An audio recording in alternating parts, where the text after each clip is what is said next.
Hey, what's up guys? I'm Sipon. I'm the chassis lead here at Podium Racing. Today, I'm gonna be walking you through how to build your ASR4 chassis. This is everything you're gonna need as far as tools and hardware goes. Obviously, you're gonna need a wrench. You're gonna need a size 6 Allen to go on that. We like using torque wrenches for specific torque specs. You're gonna need a knife to cut everything open. The sets of bolts, you'll have M8 by 25s, 35s, as well as 16s. These will be for the chassis itself. These are gonna be for the uprights on the sides, and then all of these are gonna be for the shifter arm that we'll build. Comes with 4 corner gussets, like I was saying, M8 by 16s with washers, and then obviously M8 T-nuts.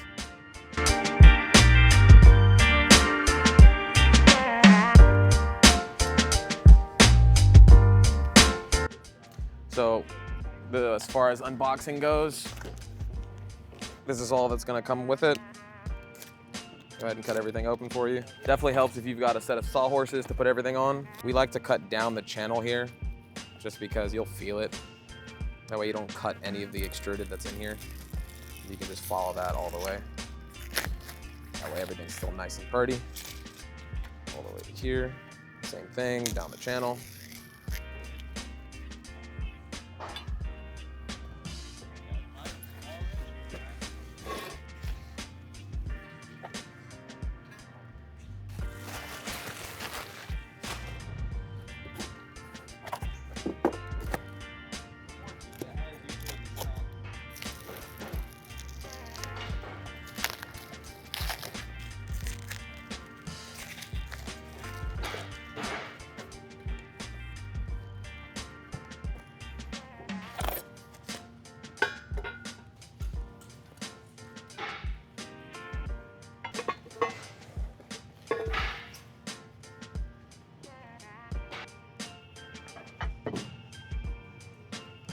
So once you've got everything unboxed, what you're gonna find, for starters, you're gonna have your seat rails, your front plate, both of your uprights, your shifter arm components, as well as your foundation pieces over here.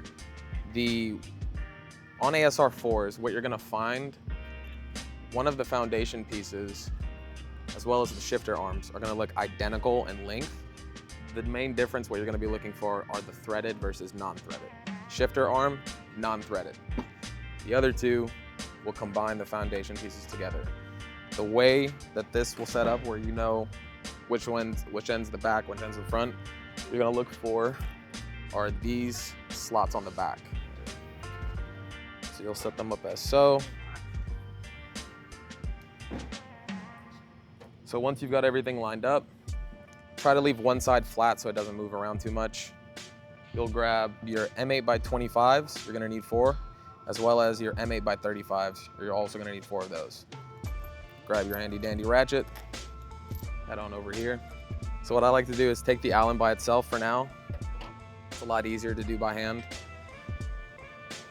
Get your back plate lined up, and grab the M8 by 35 since that's a little bit longer.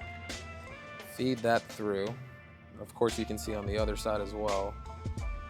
Make sure that gets all lined up. Perfect, and then just give it a few turns. Make sure it's threading. Then you can get the M8 by 25 on top. 35s go on the bottom, 25s on top.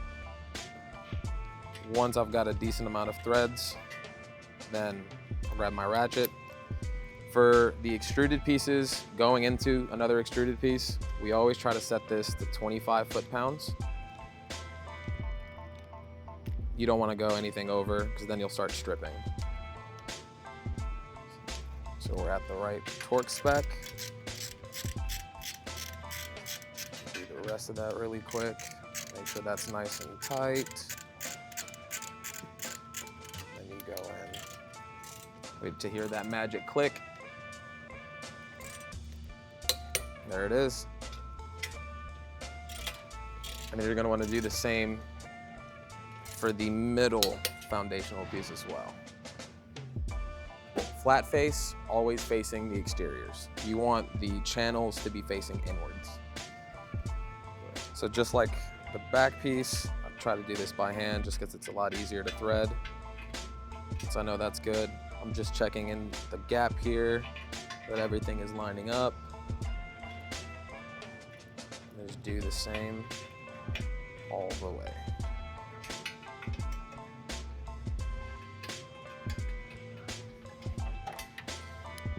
Remember, 25 foot-pounds is what we use for extruded.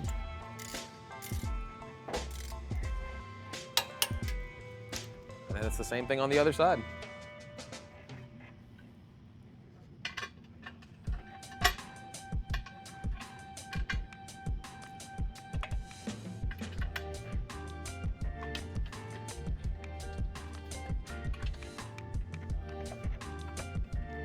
There we go.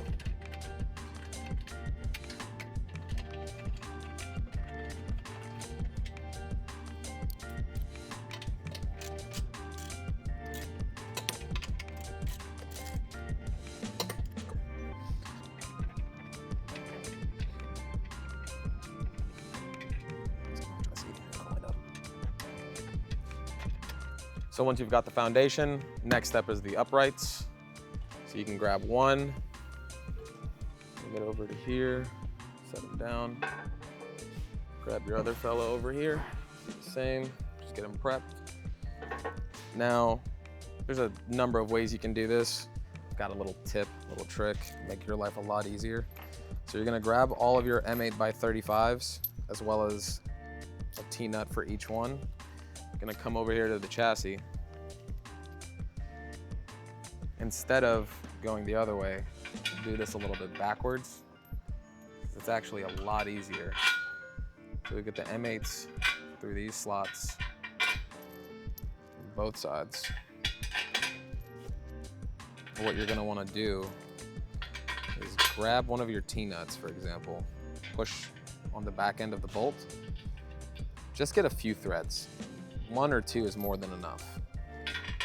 And then we'll grab the upright and slide down the channel instead of getting the bolt, trying to feed it through, trying to get it to the T-nut. Do all the torquing that way. This way is actually a lot faster. This side.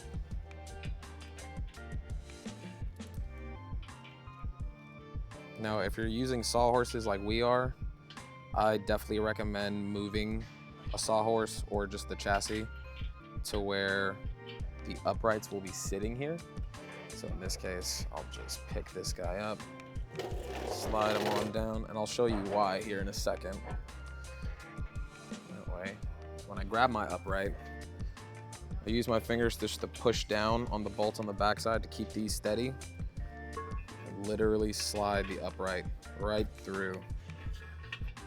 Just like that, butter. And all I have to do now is tighten those, and I'm good to go. You don't really have to worry about the degree or the angle afterwards because it's sitting on a flat surface. Just like that. Grab my wrench, tighten these down. Like I was saying earlier, really 25 foot-pounds is just for the foundation of the chassis. Anything that we use, if it's an M8 T-nut, for example, we'll knock up the torque spec to 16 foot-pounds. Then we can go and finish tightening these guys down.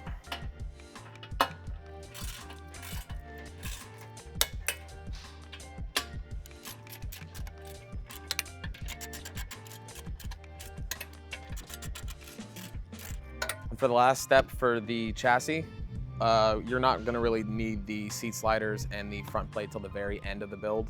So what we're gonna do next is the shifter arm. So the orientation of this is actually kind of important. So you'll grab the single channel extruded, make sure the flat face is facing that way. And then you're gonna wanna grab the flat face on this and flip them upside down. Create a little L. And now this is where we bring in the corner gussets. These look just like this. They'll have these little fins on either side. 3 of them, keep them as they are. For one of them, you're gonna have to break off the fins, and I'll show you why later. But I'll just set that guy to the side for now. So another easy trick, just like how I did with the uprights earlier, I'm gonna grab a corner gusset, feed the M8x16 with a washer through, and And same thing, I'm just gonna give this T-nut just a few threads. I'll do the same for the other channel. Give that a little bit of love. And what I'll do is make sure the T-nut is facing just like this. There we go. Loosen that guy. Okay. And what you want to do is make sure that this corner gusset is absolutely flush with the top of this single channel. And then go in and just tighten that. Grab this. Again, 16 foot-pounds is what we use for torque spec. That's good to go. Then same thing, make sure this T-nut is oriented exactly like this. That way it's not seen whenever it's in the channel. Slide them right through. You want to go almost all the way. We like to use 3D printed pieces here, so I'm gonna have one that's gonna line up with that and make that flush. And then just hand tighten this guy. Make sure he's there. And then just give her. There we go. With these, you're gonna wanna orientate, do the exact same thing as I did here, but that's what it should look like. This should be flush as well as this. And that's gonna go onto the uprights right after this.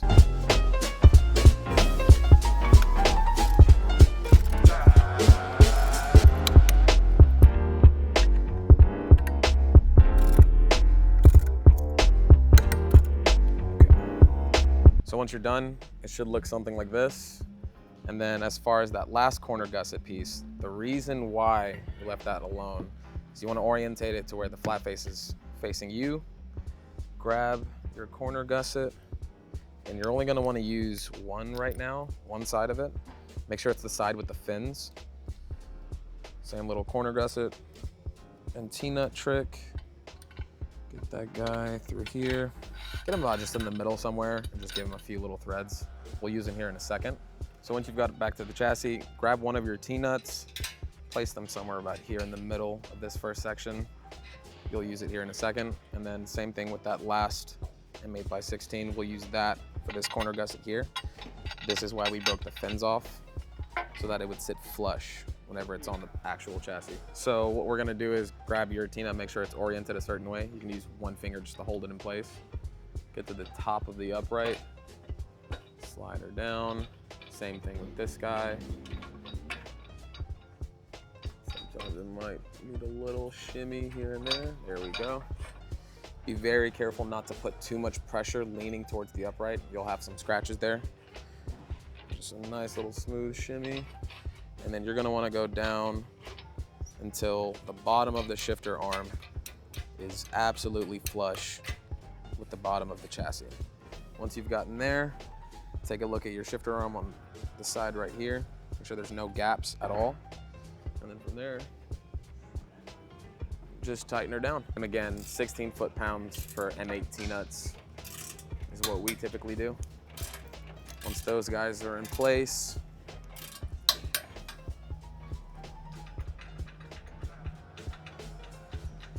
try to tighten the bottom one first before you get to this top M8 bolt. Make everything a lot smoother.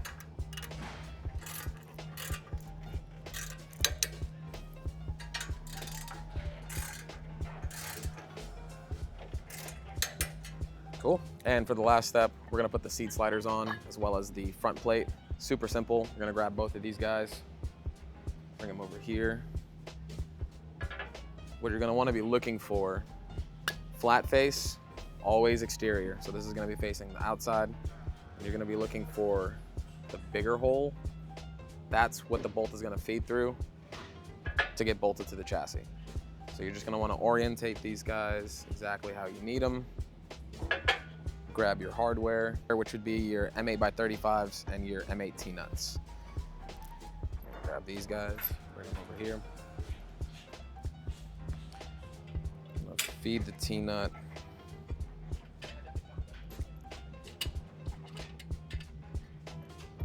So once you've got your T-nuts in place in the extruded, you've got your seat rails lined up.